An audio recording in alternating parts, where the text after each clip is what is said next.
शिरूरमध्ये बिबट्यामध्ये जेरबंद, ग्रामस्थांनी घेतला सुटकेचा श्वास.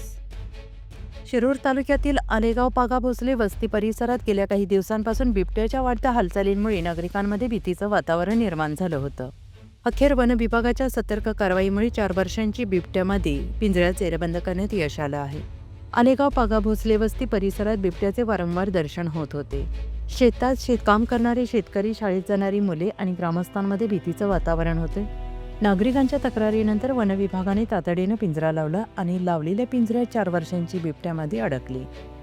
वन विभागाच्या पथकाने घटनास्थळी पाहणी करून योग्य ठिकाणी पिंजरा लावला होता. नियोजनबद्ध पद्धतीने राबवलेल्या मोहिमेमुळे बिबट्यामादीला सुरक्षितरित्या जेरबंद करण्यात आले.